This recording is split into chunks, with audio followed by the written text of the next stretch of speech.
Welcome, Scorpio. This is Regina from Pacific Tarot, getting ready to do your new moon in Taurus.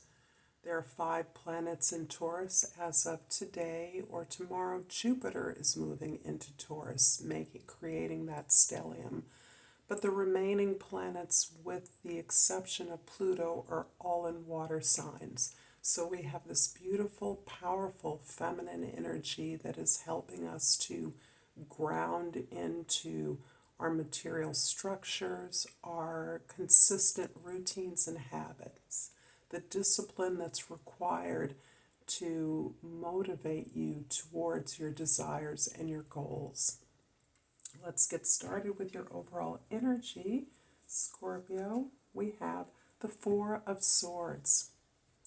The Four of Swords is been consistently popping up for those of us that are still experiencing the impact of Pluto's retrograde, perhaps in the very last degrees of the very earliest degrees of Aquarius, as it moves back towards Capricorn. Your ruling planet was in Capricorn for many years, around 15 years. And we are experiencing and revisiting, reconsolidating what we've learned over that time through the rest of the year.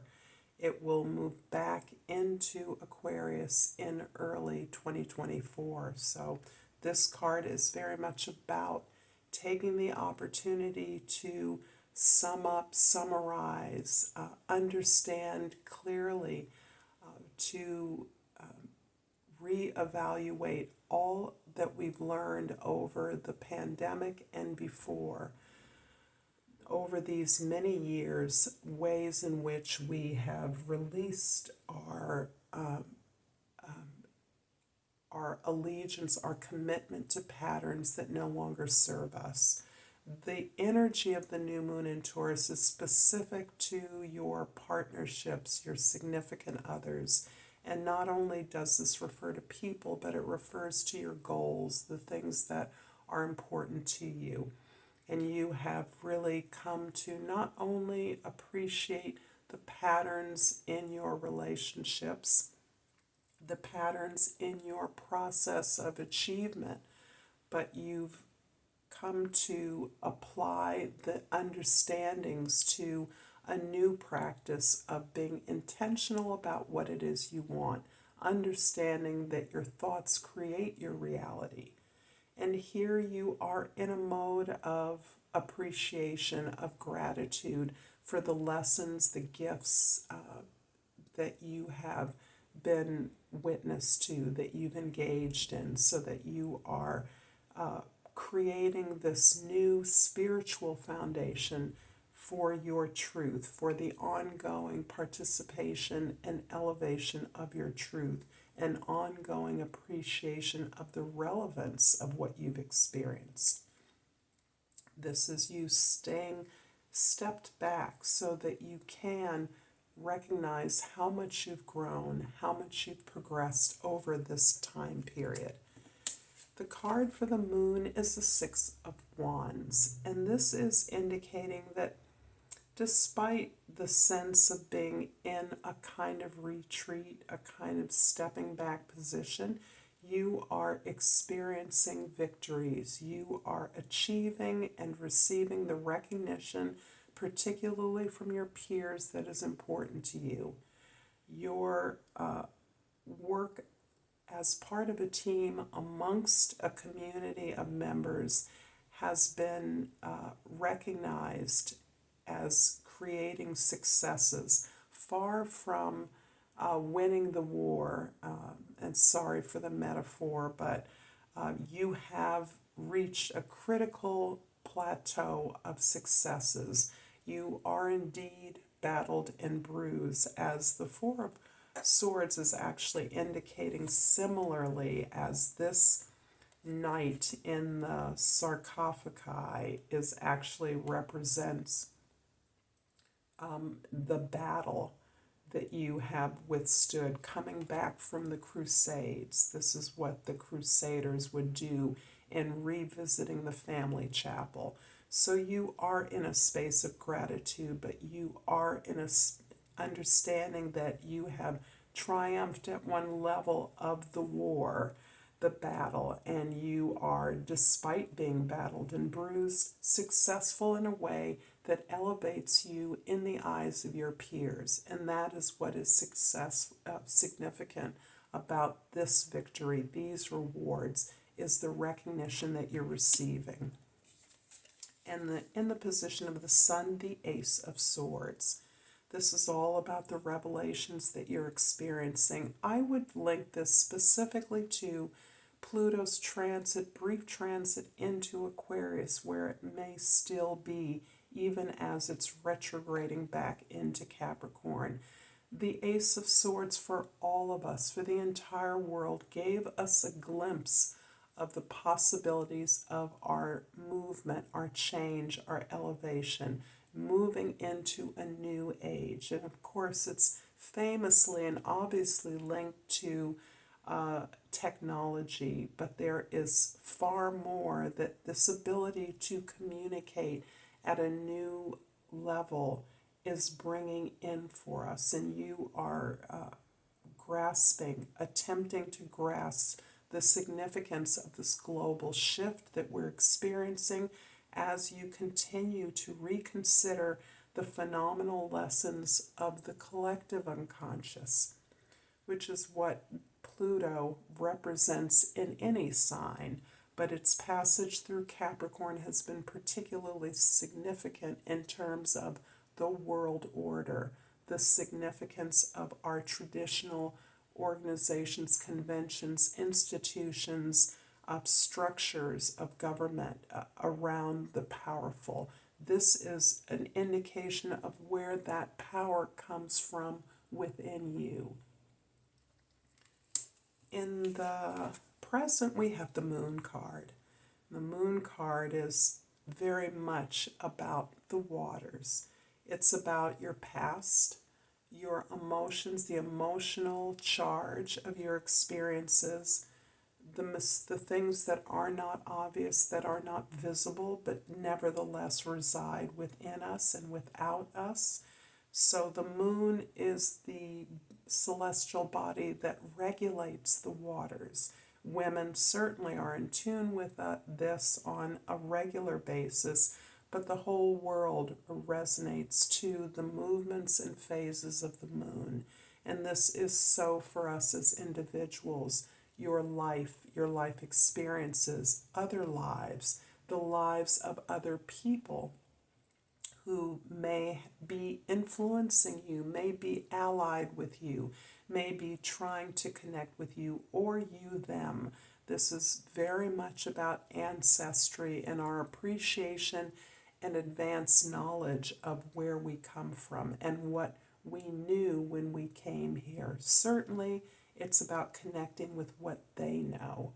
And this is not confined to people. This can be all kinds of species and creatures that bring us energy, that represent messages that come from beyond, wherever beyond is. Particularly your dreams, your sleep.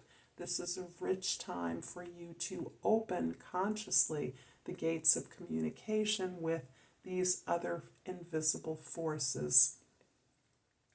Journaling, meditating, praying, any way that you can maximize and consciously become more aware of the information that you receive at night is going to help you appreciate the nature of the truth and its power that you are experiencing in this moment.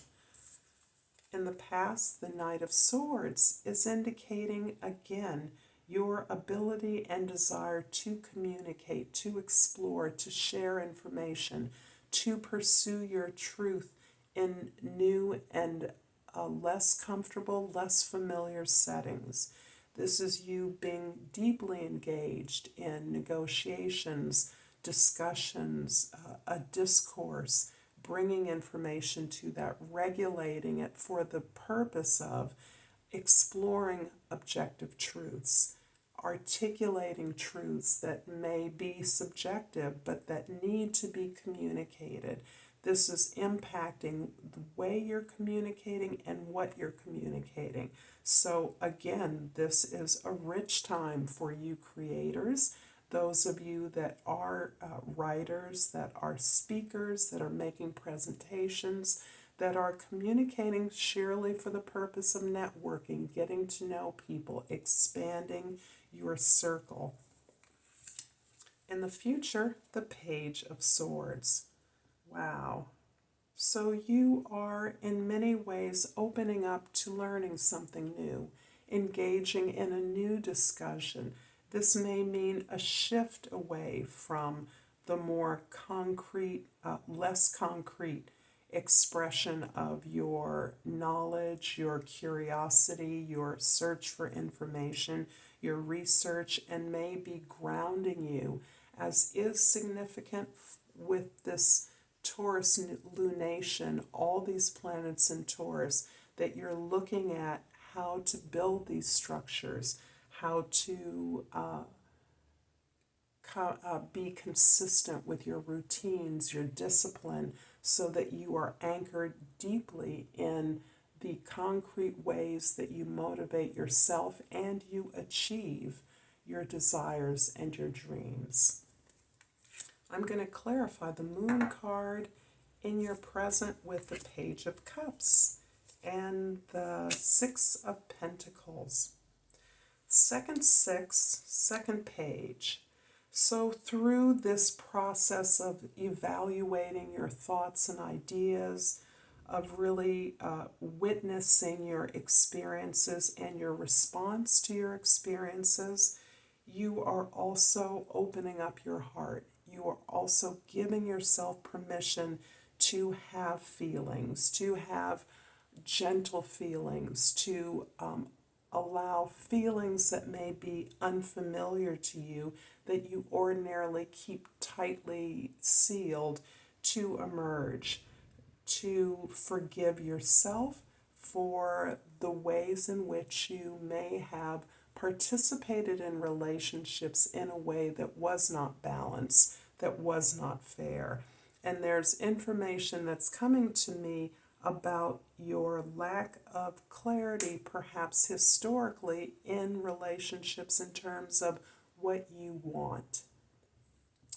Perhaps some desire in looking at relationships being comfortable, being the caretaker, or being in a position that allows you the most power.